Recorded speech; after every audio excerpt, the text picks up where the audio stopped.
tons of news, and you guys are probably paying attention. You're seeing some stuff around. I mean, we can go into detail on. We haven't gone too deep into specifics as of yet. I think we were kind of just let it open up. You know, they're in nothing. They're in shoes, right? And then they're in shells, and now they're in pads. So now you're going to start to see some guys solidify themselves. So you're going to start to see some guys run with the ones. Moving day. More. Yeah, sure. It's like Saturday, right? So kids are going to stand out. And Mario mentioned two guys, and this is totally out of order. I mean, we'll do some defense and then we'll do some offense, but mentioned two guys, one on the defensive side of the ball, one on the offensive side of the ball. One of them being Ruben Bain, who he said is a monster. That was his acronym, not an acronym. That was his analogy of him. Monster. Okay. Is that good? Yeah, I think it's good. I mean, he says he's just on another level. And he said he plays very, very, very hard, throws his body around. So he gets a little dinged up. Came in at 260, is up to 285, came in benching 275. Now he's benching 400. I mean, that's a kid that's going to have, and Mario's told you that we're not breaking anything new here. He's going to have substantial playing time. And on the offensive side of the ball, Mario's talking Mark Fletcher, right? Who yesterday said absolute stud since he's been here. And he looks the part. He's bigger than pretty much everyone else in that room. His pass pro is exceptional, which, as we know, you can be a average or slightly above average runner. And if your pass protection is really good, you're going to play, right? Because offensive coordinators trust you and head coaches trust you. So those two guys as freshmen, you're going to see pop. And I think you're going to see pop right away. And we'll get into the different rooms and we can discuss them further. But that's the stuff you've heard. And everyone's hearing the same thing with those two guys. All right. Well, then let's start with the defense. OBB exclusive. Let's go. Sauces. All right. Sauces. All right. So we're getting good reports on the defensive line. Quick, a little bit smaller, which might be a little bit concerning, especially when you realize that our old friend is not going to be able to play this year for FSU. We'll talk about that a little bit later. But apparently, Purdue transfer Kelly LT and Mesdor are starting on the line. Ruben Bain, as Scoop alluded to, getting rave reviews. And I think that was just, man, I can't wait to watch him play. I really can't. Are they undersized? Hold on. Hear me out, because this is the word association, right? Are they undersized because once I bring up the opposite end of the spectrum, the offensive line, what is the first words that come out of your mouth when you hear about this new and improved offensive line? They're behemoths. They're massive. They're huge. You want to hear the word I was told today? What? They look like aliens. Aliens. Okay. Behemoth aliens. They're massive. So, of course, the defensive line's going to look smaller in comparison. But you know what? I have high hopes for it when you said a little bit smaller of a defensive line. Yeah, I think LT is more of an undersized defensive tackle. When you've seen bigger ones, obviously, I think LT is that consummate guy. He can play in an even man front. He's a penetrating guy, kind of a one gap and go guy. That's not your odd front, tight front, zero tech kind of defensive tackle guy. That's a guy that's getting after it. I'm okay with that because when Miami was special, that's what they were. They were always undersized at the defensive line. As long as they can penetrate and create havoc, I like havoc. So, but I still think they're probably undersized because I know the offensive line are aliens. So at least that's my opinion on the matter. You have to be able to compare it, right? But I think in general, it's just saying, but you trade the undersize for quickness. Yeah. Right. And then the other kids that came in, a freshman, you still have Cyrus Moss, who's, as we know, is undersized, but he's a JT clone. Mm-hmm. Right. I mean, he's him all over again. Does he have that ability? I don't know, but he's that body type. So you know that he's going to be working with him, on some special stuff. I mean, I just love it. My spotlight next is the guys right behind those guys with their hands in the dirt, and that's the linebackers. What are we hearing, Scoopy?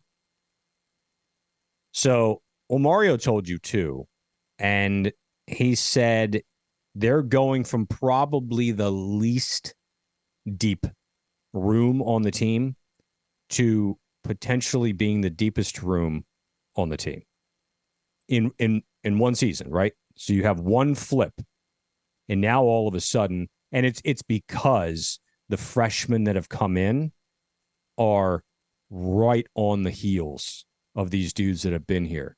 So, Malagoa again, practice yesterday, said that he's everywhere.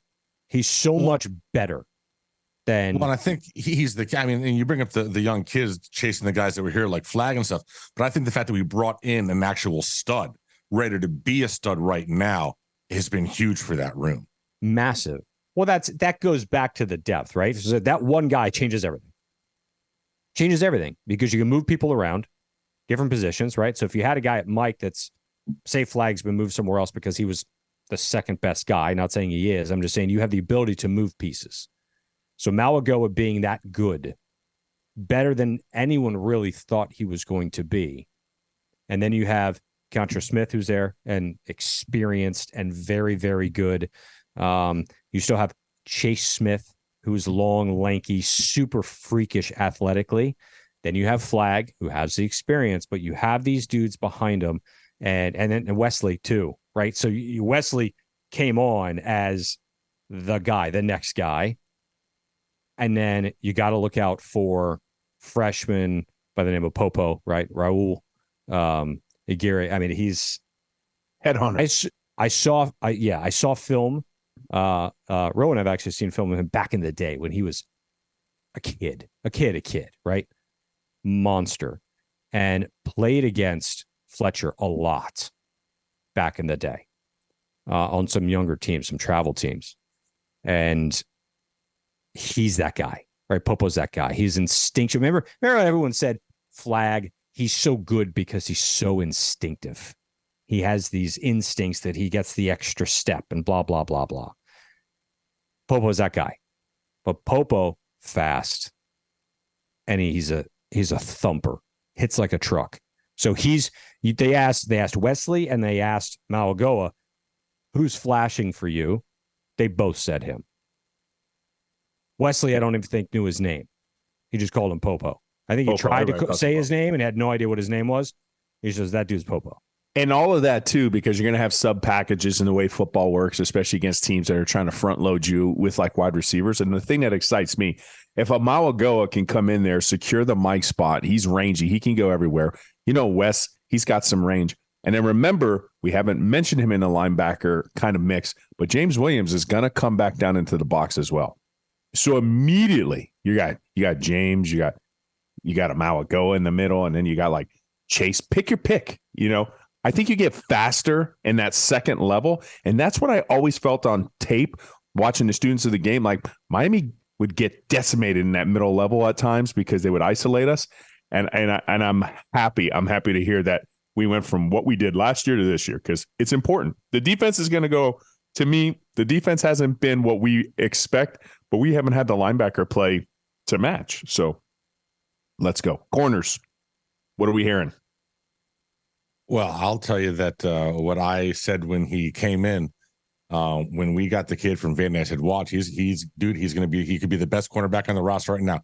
He played a lot last year in the SEC. His best game was against Florida. You guys made a crack. Oh, it was against AR-15 or whatever he was. But he graded out great in that game.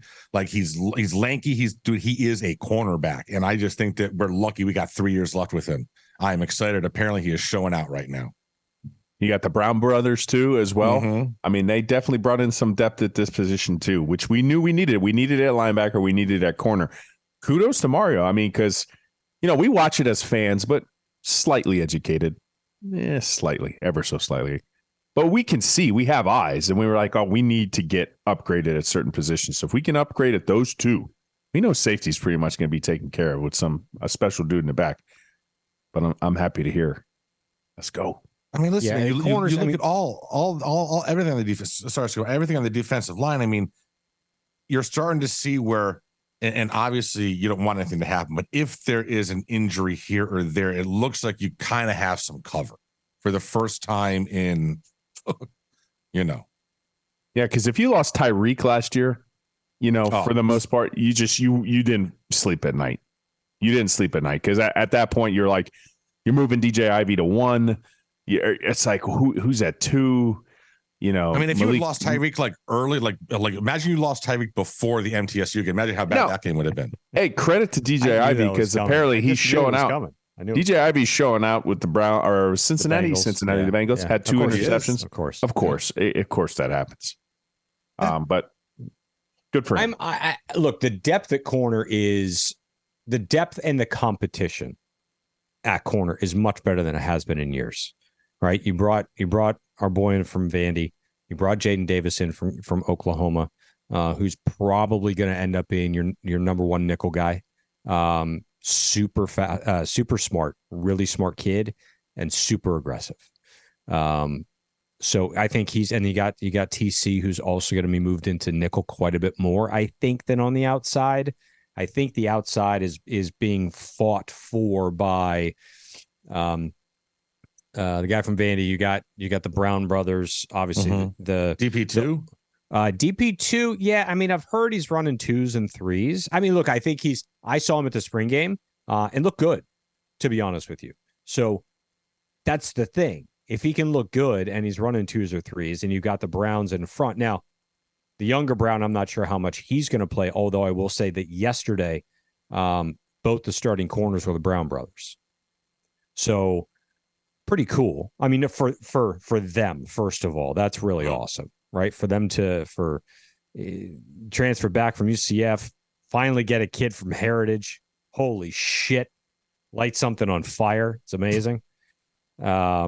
And they get to play together, and that's fantastic. And then they're competing, right? So it's that depth is there. I will say this: I am scared to death.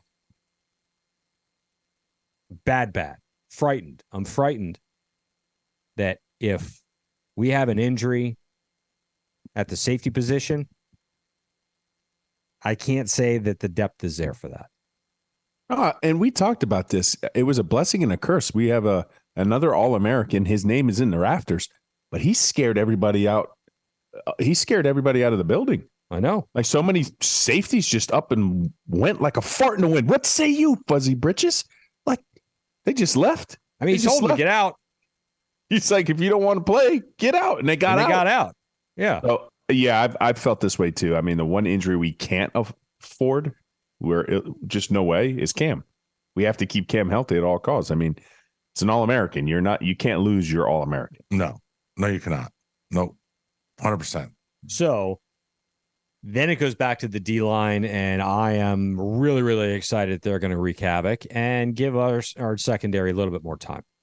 So, I mean, I think that front seven is going to bail out the secondary some. We haven't seen that in a while, right? We've had depth issues, but we've had front seven issues as well that has really exposed the defensive secondary. Akeem Messidor is still so damn good. Think about it. Kelly is now going to start. Who everyone says he's an elite. What did he call him? Not an animal. What did Mario call him last year? Just a specimen, right? Super ridiculous bend, really long, fast, does stuff that you can't teach athletically. And then you have Messidor, and then you have the dude from Purdue, and then you have LT. And which I mean, stuff that I've seen on LT, people say if he came out this year, there's a chance that he's a really high pick. So, I mean, I don't want that to happen, obviously, but I mean, he might. So if you turn around and you put, let's say, LT at the 3, okay, I'm talking about positions of that. And then on that strong side as well, doesn't have to be odd or even front, but on that strong side as well, you put Akeem Messidor. I mean, you got those two guys on the same side of the line. Those are two guys that like make residence in the backfield, and they are so adept at getting there. They're both penetrating guys. I want to see those guys because we didn't see it enough last year. We didn't see LT and Messidor in the field together in tandem enough. We just LT's reps were inexplicably cut when they didn't need to be. So, and I agree. Nigel Leake's a freak. Oh, that rhymes. Nigel Leake's a freak. Yeah, there you go. Leake's a freak. Hold on, I'm looking to see something. Yeah. All right. And then we'll break on out to the offense because I'm hearing some things break too. on through to the other side, but yeah, this is what I wanted to look up. Jared Harrison Hunt, JHH still on the team. Oh yeah, we forgot about him. He's solid. We forgot. He's hold on, let me tell you what year he is. He's a 4th year redshirt sophomore. There you go. Love COVID, right? COVID and got hurt. I want to flip over to the offense because you're talking about the defensive line, and I saw some video of the starting 5 on the offensive line. Yeah. All right. What I would like to do is I would like to get all 5 of those guys on the scale. And then I want to start weighing off the defensive line and see how many offensive linemen equal defense. Because I think they might weigh as much as the whole front 7. They're monsters, bro. They're all basically like 6'3" to 6'5" to 6'6", 350. It's insane. They're monsters. Yeah. So I'm going to go through this with you because I was looking at it today when I was having a conversation with somebody and almost couldn't believe it. Right. So let's start. Zion Nelson, 6'5", 316. Francis Mauagoa, 6'6", 315. It might be one of the best players on the team already. Yeah, absolutely. Tommy Kinsler. Remember that recruiting battle with Florida? Had no idea. He was 6'6", 340. Yes. He's a freshman. Sampson, 6'6", 300. Jalen Rivers, 4th year redshirt sophomore, again, 6'5", 325. Hold on, there's more. Inez Cooper, 6'6", 350. Frankie Tinalau, freshman, 6'6", 325. And that kind of rounds it out. But are you kidding? It's insane. Are you kidding? Remember what the joke was? Miami had more guards than Shawshank, but like we meant like our offensive line. It wasn't just the Miami Heat. It was the Miami Hurricanes. But we were supplanting guards over there at tackle. But we got bigger. You know why Matt Lee came here? He stands with those guys. He's skinny guy. His skinny pictures. Yeah. Right. He wears skinny What's jeans. his number? I didn't even mention him. What's his number? I know he can't be like 330. 6'4", 295. 6'4", all right, there you go. So he's a one guy sub 300. He's the skinny guy on the team. If you look at the older linemen, but the center is small. Well, Javion Cohen, 6'4", 305. He's the smallest guy in the line. Well, he and whatever. But if you look at the guys they're replacing, right? 6'3", 300, 6'2", 275, 6'2", 6'4". Just small. They're smaller. You see, you see the difference. Yeah. And then there's the really big dude, Chris Washington, who's a 3rd-year redshirt freshman, who's 6'7", who I actually heard some very good things about today. So the good thing about that, now you got the offensive line. What's right behind the offensive line? The quarterbacks. So, all right, quarterback hat on. Remember that talk about, that kid Jakari, even though it's spelled like Jakari. We try to tell y'all it's Jakari. That guy should be moved to wide. You are such an idiot. You are such an idiot. Because, yes, hearing that kid is balling out. I mean, at first, yeah, a little slow. Now, in this system, he's killing it. Kid's a consummate worker. We've said it for years now. They feel like he's one of the best athletes on the team. Yeah. Okay? So he's doing it. Emery, he's balling out too. Suddenly, I feel much better about the quarterback depth on this team. And Tyler, we know what Tyler's capable of, but I just want to take a second and talk about the depth because that's what's coming out of camp right now. Jakari's going to fit the bill. Looks like potential heir apparent. Emery's not going to make it easy. He's a savage and a stud too. And then you got Tyler. So pushing each other. We'll see. Look, because you saw it at the spring game. You did. Right? Emery looked the part. He did.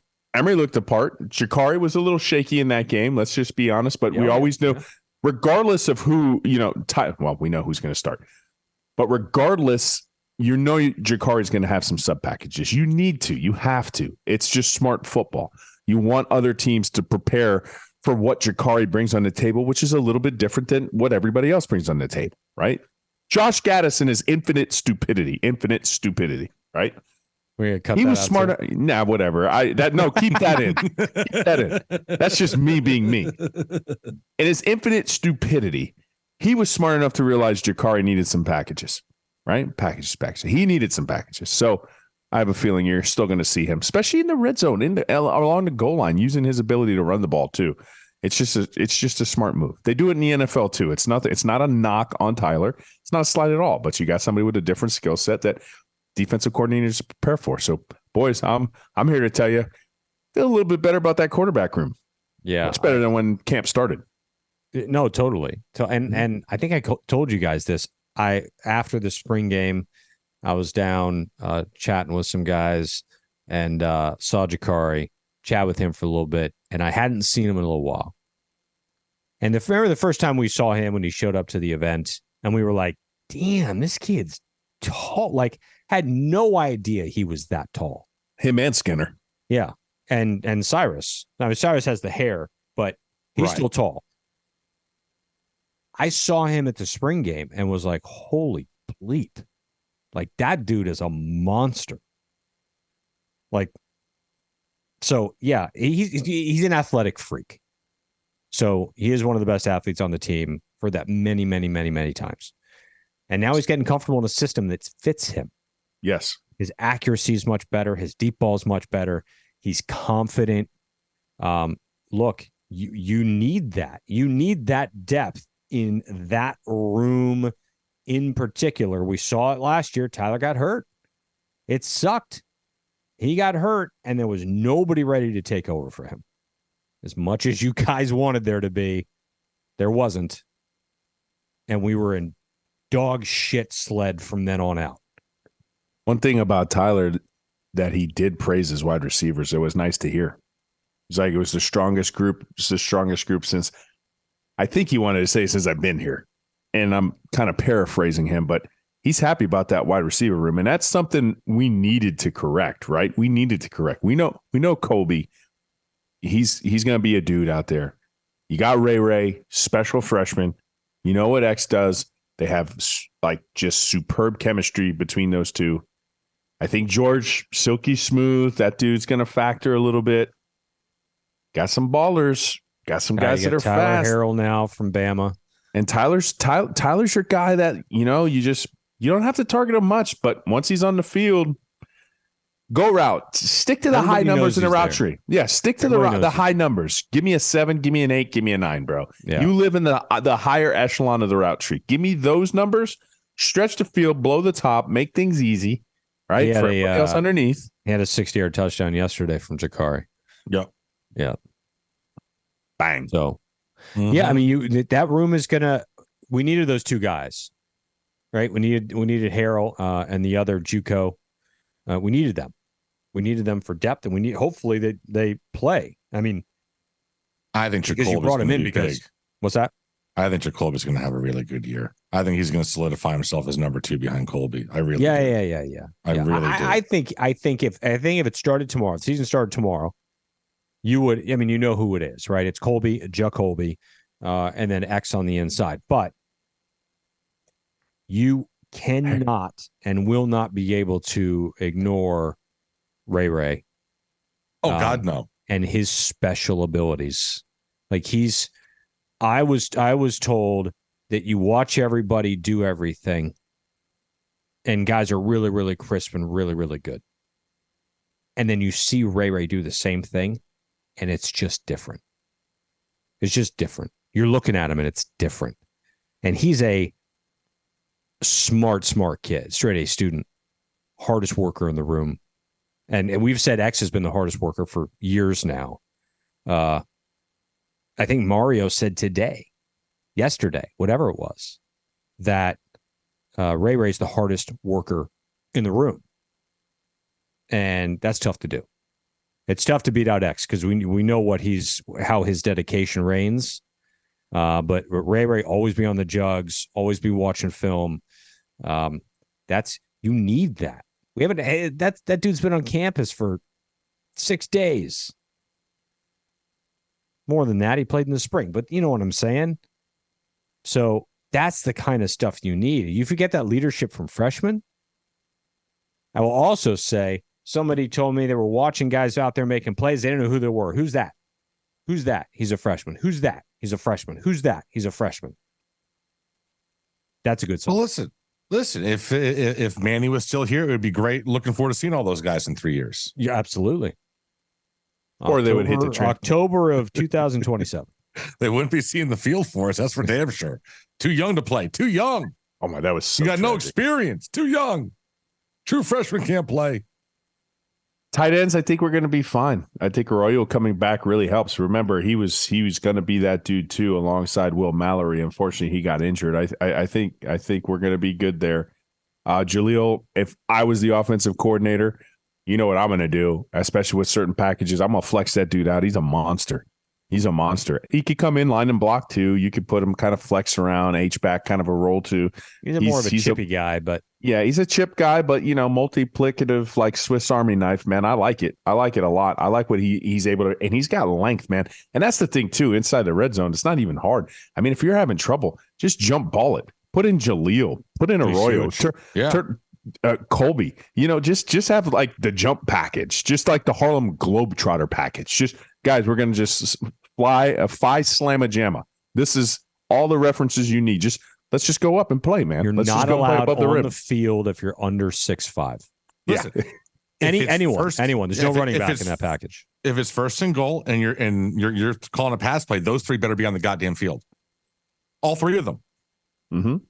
Mm-hmm. I'll take all three of them and Ray. Yeah, sure. So then there's one more group we really haven't touched on, and Scoopy, what's up with the RBs, man? Deep. I had seen. Well. No, hold on. What? Well, I'm just saying you say deep and that's fine, but every year 4 get hurt. Yeah, I get it. They're deep right now. Right this minute, they're deep. I did see somebody. There were people, worried about Chaney and him being hurt again, and it's nothing. I think his knee's just banged up. Right. I mean, he got hit in the get on the knee with a helmet. I mean, he was out there yesterday. And he is, as I have said, I know I've said it, I know I've touted it. He is far and away. He's a special running back. But he's got to be healthy. That is, if we can get a season of him being healthy, he's an exceptional talent. Like, he's another level type of talent. So then you've got a Jay from, or is it a Jai? Is it a Jay from Nebraska? Mm-hmm. Really talented kid, probably really best suited in spread packages, super quick feet, very tough to cover in the open field. Very good hands, very good route runner and pass catcher. So I think that that's a type of guy that you use in those types of situations, along with Parrish. I think depth. Parrish, Parrish's depth should be. Look, here's. We don't bang on kids. We don't pick on kids. The reality is if he's your best back on the team, the depth probably isn't very good. And it was great. He was our best running back last year. He was our best running back last year. He was absolutely our best running back. Yes. Yeah. Had a very good year. But if you want to be at that elite level, he needs to provide depth.